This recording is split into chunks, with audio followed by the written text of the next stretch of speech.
जय हिंद एवरीवन। तो इस वीडियो में हम बात करने वाले हैं गणित के 30 महत्वपूर्ण सूत्र के बारे में। तो चलिए भाई देखते हैं गणित के वो 30 महत्वपूर्ण सूत्र कौन है। अगर आप लोगों को 30 महत्वपूर्ण सूत्र याद करना है तो इसको आप लिख के याद कर लीजिएगा भाई, बहुत ही महत्वपूर्ण सूत्र है। तो चलिए देखते हैं। देखिए भाई, हमारे पास पहला दिया हुआ है लंब वृत्तीय बेलन का वक्रपृष्ठ का फार्मूला क्या होता है। लंब वृत्तीय बेलन का वक्रपृष्ठ यानी कि भाई ऐसे बेलन होगा एक, मतलब ऐसे कुछ बेलन होगा।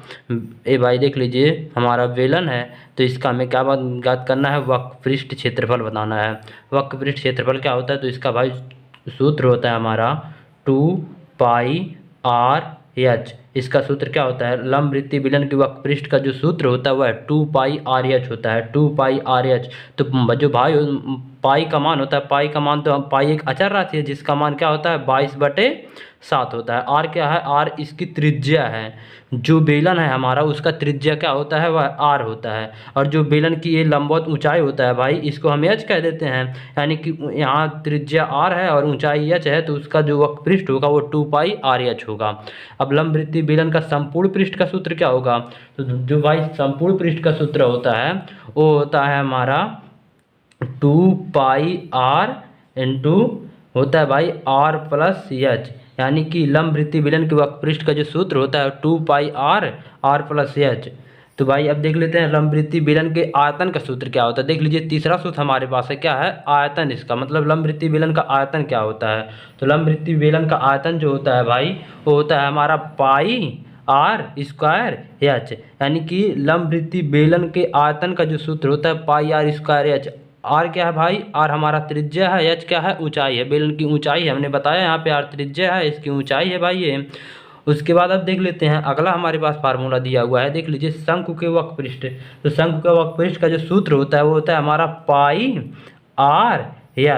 πr/l होता है भाई। अब देख लीजिए हमारा शंकु क्या होता है, शंकु जो जोकर की टोपी होती है या फिर जो आइसक्रीम होता है या जो भाई उल्टा वी होता है हमारा, वही हमारा क्या होता है, एक शंकु होता है। जैसे ये देख लीजिए हमारा ये क्या भाई, शंकु है। ये हमारा शंकु है, टोपी के आकार का है जोकर के, तो ये हमारा शंकु भाई। इसकी त्रिज्या कितनी है, इसकी त्रिज्या आर है और जो तिरछी ऊंचाई है जो एल है भाई, ये हमारी तिरछी ऊंचाई है। देख लीजिए तिरछी ऊंचाई, और इसकी ऊंचाई क्या है, एच है। तो हम कह सकते हैं शंकु का तो भाई शंकु का वक्रपृष्ठ क्या होता है, πr/l होता है। अब देख लीजिए शंकु का संपूर्ण पृष्ठ क्या होता है। शंकु के संपूर्ण पृष्ठ का जो सूत्र होता है वो भाई πr/l प्लस, अब देख लीजिए πr/l तो शंकु का वक्रपृष्ठ हो गया, लेकिन अब देख लीजिए नीचे वाला उसका πr²। यानी कि अगर निकाले इसको हम कॉमन उमन करके तो इसका आता है भाई हमारा क्या आता है πr+l। ये हमारा क्या आता है भाई πr+l, यानी कि आता है शंकु के संपूर्ण पृष्ठ का क्षेत्रफल। देख लीजिए ये है शंकु के संपूर्ण पृष्ठ का क्षेत्रफल। अब शंकु का आयतन क्या होगा, तो शंकु के आयतन का जो क्षेत्र होता है वो होता है भाई 1/3 πr²h। क्या होता है भाई 1/3 πr²h। यही हमारा क्या होता है, शंकु के आयतन का सूत्र होता है। अब देख लीजिए जो हमारी तिरछी ऊंचाई है, यानी कि जो तिरछी यल होता है, ऊंचाई तिरछी ऊंचाई यल है, इसका सूत्र क्या होगा। शंकु के तिरछी ऊंचाई का जो सूत्र होता है वह यल बराबर होता है अंडर रूट में r² + h²।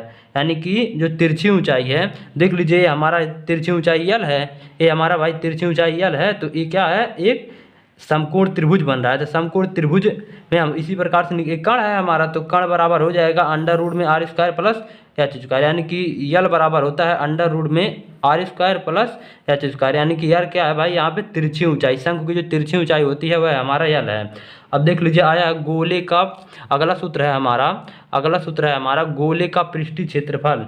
गोले का पृष्ठीय क्षेत्रफल क्या होगा, तो भाई ये हमारा होता है भाई गोले का पृष्ठीय क्षेत्रफल 4πr²। ये देख लीजिए अगर हमारा ये कोई गोला है, अगर ये भाई कोई गोला है हमारा जिसकी त्रिज्या क्या हो, आर हो, जिसकी त्रिज्या आर हो, इसका तो हमें क्या ज्ञात करना हो, वक्रपृष्ठ क्षेत्रफल बताना। वक्रपृष्ठ क्षेत्रफल क्या होगा 4πr²। अब देखिए 4 अचर राशि है, पाई का मान 22/7 है। अगर आर हमको पता चल जाए तो हम 4πr² से गोले का पृष्ठीय क्षेत्रफल आराम से निकाल सकते हैं। अब देख लीजिए गोले का आयतन क्या होता है, तो गोले का आयतन का जो सूत्र होता है भाई वो 4/3 πr³। 4/3 गोले के आयतन का सूत्र क्या होता है, 4/3 πr³।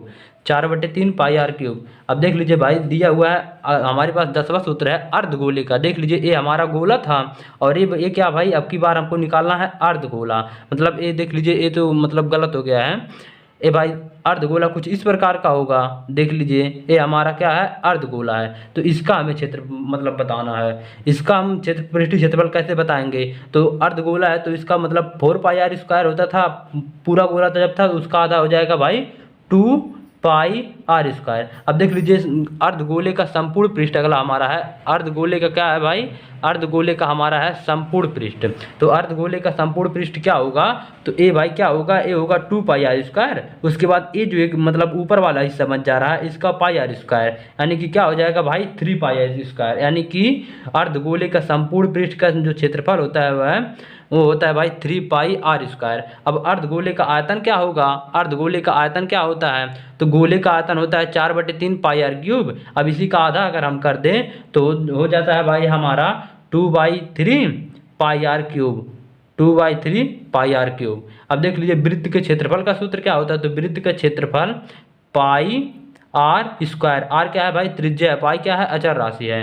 अब अगला है हमारे पास वृत्त की परिधि का सूत्र। वृत्त की परिधि का सूत्र जो होता है वह होता है 2 पाई आर। यहाँ आर त्रिज्या है, यहाँ पे भी आर त्रिज्या है भाई। अब देख लीजिए आया है हमारा वर्ग, यानी कि वर्ग का क्षेत्रफल क्या होता है, तो वर्ग का क्षेत्रफल भाई बराबर होता है हमारा भुजा का स्क्वायर। वर्ग का क्षेत्रफल क्या होता है, भुजा का स्क्वायर। यानी कि अगर कोई वर्ग है उसका भुजा हमें पता है भाई तो उसका क्षेत्रफल हम आराम से निकाल सकते हैं। वर्ग का परिमाप क्या होता है, तो वर्ग का परिमाप होता है 4 गुणे भुजा, यानी कि 4 गुणे भुजा भाई। यही हमारा वर्ग का परिमाप बराबर होता है 4 गुणे भुजा। अब देख लीजिए आया हमारे पास आयत का क्षेत्रफल क्या होता है, तो आयत का क्षेत्रफल होता है भाई आयत, यानी कि देख लीजिए ए ऐसे इस प्रकार से जिसकी आमने सामने की भुजा बराबर हो उसे हम आयत कहते हैं। तो आयत का क्षेत्रफल क्या होता है भाई, ये होता है हमारा लंबाई गुणे चौड़ाई, लंबाई गुणे चौड़ाई, ये आयत का क्षेत्रफल है। अब आयत का परिमाप क्या होगा भाई, आयत का परिमाप होता है 2 गुणे लंबाई प्लस चौड़ाई, ये आयत का परिमाप होता है। एक का भाई आयत का परिमाप है जिसमें एल माने लंबाई कह देते हैं, बी को चौड़ाई कह देते हैं भाई। अब देख लीजिए आया समबाहु त्रिभुज का क्षेत्रफल। समबाहु त्रिभुज किसे कहते हैं, ऐसा त्रिभुज जिसको मतलब तीनों भुजाएं बराबर हो भाई तो उसे हम क्या कहते हैं, समबाहु त्रिभुज कहते हैं। तो समबाहु त्रिभुज के क्षेत्रफल का सूत्र क्या होता है, जैसे ये अगर कोई समबाहु त्रिभुज है जिसका त्रिभुज के तीनों भुजा बराबर हो उसे हम समबाहु त्रिभुज कह देते हैं। और प्रत्येक कोण के 60-60 अंश का होता है भाई समबाहु त्रिभुज में। तो समबाहु त्रिभुज के क्षेत्रफल का सूत्र क्या होता है, √3/4 और भुजा का स्क्वायर। जो भुजा दिया होगा भुजा तो बराबर होगा क्योंकि समबाहु त्रिभुज है, भुजा का स्क्वायर, यानी कि समबाहु त्रिभुज के क्षेत्रफल का सूत्र होता है √3/4 भुजा का स्क्वायर। अब देख लीजिए भाई समकोण त्रिभुज का क्षेत्रफल ये होता है 1/2 आधार गुणे ऊंचाई, 1/2 आधार गुणे ऊंचाई। ये किस चीज़ का सूत्र है, ये समकोण त्रिभुज का क्षेत्र, समकोण त्रिभुज का क्षेत्रफल अगर हमें याद करना है, जैसे ये क्या भाई हमारा एक समकोण त्रिभुज है। समकोण त्रिभुज कैसे है, क्योंकि ये 90 अंश है तो ये हमारा क्या हो जाएगा भाई, ये आधार हो जाएगा, ये ऊंचाई हो जाएगा। आधार और ऊंचाई अगर हमें पता हो तो हम 1/2 आधार गुणे ऊंचाई से समकोण त्रिभुज का क्षेत्रफल ज्ञात कर सकते हैं। अब भाई हीरोन का सूत्र आ गया, ये भी त्रिभुज का क्षेत्रफल निकालने का एक दूसरा सूत्र होता है। तो ये हीरोन का सूत्र है, तो ये होता है भाई under root s into s minus a into s minus b into s minus c. ये हमारा क्या है भाई, हीरोन का सूत्र है। ये हमारा हीरोन का सूत्र है। अगर ये हीरोन का सूत्र है तो इसमें भाई जो यस होता है ये हमारा अर्ध परिमाप होता है, त्रिभुज का अर्ध परिमाप। ये क्या है भाई, अर्ध परिमाप होता है, त्रिभुज का अर्ध परिमाप है। और ABC क्या होता है, यहाँ पे ABC त्रिभुज की भुजा होता है। तो भाई अगला सूत्र है घन का आयतन क्या होता है। घन का आयतन क्या होता है, तो घन का आयतन भाई होता है हमारा भुजा का क्यूब। जो हमारा भुजा होगा यानी कि कोई घन होगा तो भाई दिया रहेगा उसका साइड इतना है तो उसका क्यूब अगर कर देंगे हम घन का आयतन तो हमारा घन का आयतन निकल जाएगा। अब घन का संपूर्ण पृष्ठ होता है भाई 6 गुणे भुजा का स्क्वायर, भुजा का स्क्वायर। अगर भाई घन का आयतन मतलब भुजा का क्यूब होता है, अगर भुजा ए हो तो हम इसको कह सकते हैं ए क्यूब। अगर कहीं घन का संपूर्ण पृष्ठ 6 गुणे भुजा स्क्वायर होता है, भुजा अगर ए हो भाई तो हम इसे 6a स्क्वायर कह सकते हैं। अब घनाभ का आयतन क्या होता है, तो घनाभ का जो आयतन होता है वह लंबाई गुणे चौड़ाई गुणे ऊंचाई होता है भाई।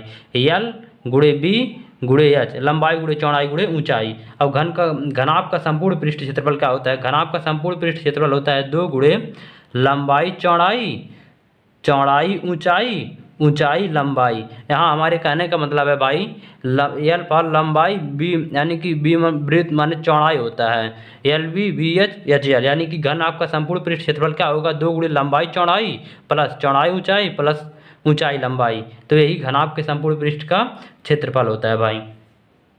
अब देख लीजिए दिया है समलंब चतुर्भुज का क्षेत्रफल। तो ये समलंब चतुर्भुज का क्षेत्रफल का सूत्र होता है भाई 1/2 समांतर भुजाओं का योग, 1/2 समांतर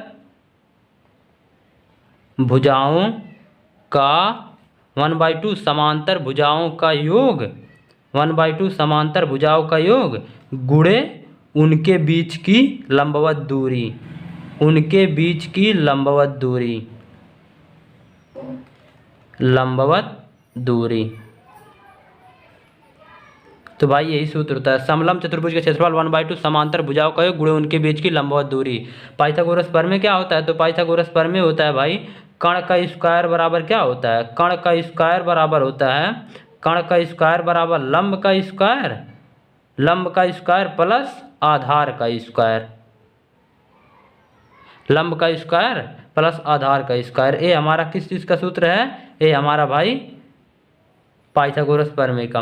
अब देख लीजिए 10वें के मतलब 10वें के बोर्ड एग्जाम में एक आता है त्रिज्यखंड के चाप की लंबाई ज्ञात करना और उसके बाद त्रिज्यखंड का क्षेत्रफल ज्ञात करना। यानी कि भाई अब देख लीजिए इसको हम देख लेते हैं।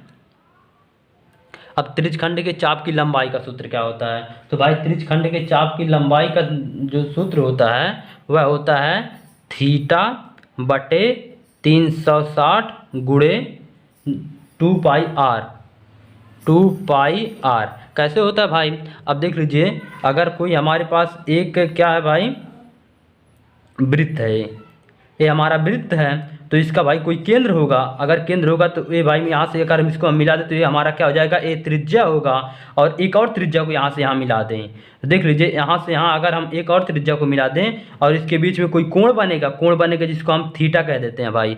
अगर हम थीटा कह दें तो इसकी लंबाई जो ज्ञात करना होता है, इसकी लंबाई, इसकी लंबाई हम अगर हम ज्ञात करें तो यही इसी को हम क्या कहते हैं? त्रिज्यखंड। देख लीजिए त्रिज्यखंड के चाप की लंबाई तो यही हमारा त्रिज्यखंड है। इसकी लंबाई ज्ञात करने के लिए जो थीटा दिया होगा, थीटा मान लीजिए 45 अंश हो तो 45 बटे 360 काट देंगे इसको। उसके बाद त्रिज्या तो भाई ये देख लीजिए त्रिज्या पता ही होगा, उसी को मतलब हल कर देंगे तो हमारा त्रिज्यखंड के चाप की लंबाई आ जाएगा। अब त्रिज्यखंड के चाप, त्रिज्यखंड का जो होगा, ये जो त्रिज्यखंड है इस कितना क्षेत्रफल घेर रहा है तो इसको कैसे निकालेंगे? तो भाई थीटा बटे 360 गुणे पाई आर स्क्वायर। अब वृत्त का क्षेत्रफल ये है थीटा बटे 360 करके पाई आर स्क्वायर, अगर इसी को हल कर दें तो भाई त्रिज्यखंड का क्षेत्रफल हमारा निकल जाएगा। अब देख लीजिए दीर्घ त्रिज्यखंड का क्षेत्रफल कैसे ज्ञात करेंगे? दीर्घ त्रिज्यखंड का क्षेत्रफल जो होगा, दीर्घ त्रिज्यखंड का जो क्षेत्रफल होगा भाई वो कैसे ज्ञात करेंगे हम? जो हमारा पाई आर स्क्वायर में से, अब देख लीजिए अगर हम इसका मतलब एक बड़े वाला का इसका हमें क्षेत्रफल बताना हो, इसका हमें अगर क्षेत्रफल बताना हो तो क्या करें? हम छोटे वाले को मतलब पूरे का क्षेत्रफल निकाल लें तो पूरा का क्षेत्रफल पाई आर स्क्वायर होगा। उसमें से अगर ए वाला हिस्सा निकाल दें, ए वाला छोटा वाला जो त्रिज्यखंड का क्षेत्रफल था उसको निकाल दें तो हमारा दीर्घ त्रिज्यखंड का क्षेत्रफल आ जाएगा। तो ये हो जाता है भाई कितना हो जाएगा हमारा? इसको हम लिख सकते हैं लघु त्रिज्यखंड का क्षेत्रफल। और लघु त्रिज्यखंड के क्षेत्रफल का जो सूत्र होता है वो थीटा बटे 360 गुणे पाई आर स्क्वायर होता है भाई। अब दीर्घ वृत्तखंड का क्षेत्रफल तो ये होता है भाई पाई आर स्क्वायर माइनस लघु वृत्तखंड का क्षेत्रफल, लघु वृत्तखंड का क्षेत्रफल।